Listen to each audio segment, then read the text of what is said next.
As part of our Ask Abigail series, a parent asked me this question. Hey, Abigail, we're on holiday in very, very, very, very, very hot Spain. My question is, she's 8 and she has just done this massive big jump into tween, demanding Messenger on her tablet, demanding YouTube Kids, demanding her YouTube channel, and just like being very irrational and calling us overprotective. She got to hang out with another 8-year-old who has all of the above requests. We're trying to be patient, we're trying to listen, but it just never ends, wanting to go on and look up artists like singers and stuff. Okay, so let's talk about this. So, 8-year-old on vacation sees another kid who seems to have a lot more internet freedom than she does, gets inspired, all totally normal. Part of the biological development of teenagerhood, which can happen, teenagerhood happens anytime between really 9 and 14, depending on your child's their own pace, really. And, it also can often happen very suddenly. So you can feel like everything's like not, and then suddenly, whoop, they just like fell into that tween hole or the teenager hole. So very normal. And, you know, here's what I'll tell you is, first of all, these desires are going to keep coming and they're going to keep coming heavy and hard over the next few years. Our children live in a culture that is infused with all of this. So one of the best things you can do as a family is to figure out what are your rules around this? Like, what do you want your rules to be? I really recommend that kids wait ideally until 13 to have their own phone, to, have real clear rules about social media, real clear rules in your family. But you can look at this age as training ground time. So, what are the worries that I have as a parent? Well, I want to know on Messenger, you're not getting bullied or bullying somebody. I want to know what that looks like. So I can have very clear rules of like, you are welcome to use my phone to text your friends. You can have your own text threads on my phone, and that's totally fine.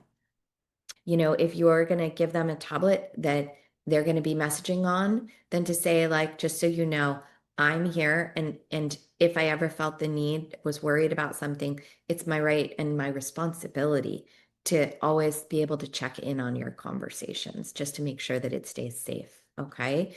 So there are definitely rules that you can make as a family. It's not just like yes, all in or no. You can create these kinds of like little stepping stones where you figure out what is it I'm concerned about and how can we do this. So if you want to look up artists, which is a pretty cool thing to want to do. And, we parents look up things that we want to learn about all day long. So it can be a beautiful source of learning. So, if you say, hey, that sounds like a really great use of the internet. What are you wanting to look up? What are you wanting to do with that information? Are you wanting to create your own songs and dances and stuff? So we're not going to put it on the internet, but you and your friend could create your own secret album on my phone, like, where you do that, or on the tablet.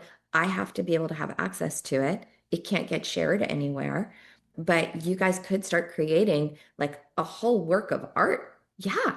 And so, there's lots of different ways that you can work with a child around this, ways that you say yes and no at the same time, because that's really what parenting is. It's like, what can I say yes to, and where do the limits need to be to keep you safe? So I hope you are having a wonderful vacation in very, very, very hot Spain. And I hope just reminding you that 8 years old is a normal time to start having this happen, getting influenced by peer, influenced by culture. We are co-parenting with culture during these years of the teenage years. And this is the beginning of figuring out not yes or no, but like, how are we going to say yes to this? What are we going to say yes to? What are our family rules? And how do I give you little challenges to help you build the skills that you need to be a functioning teenager in a world of phones? So hopefully that helps to just begin to get some ideas in place around how you can move forward there. All right, take care. Bye.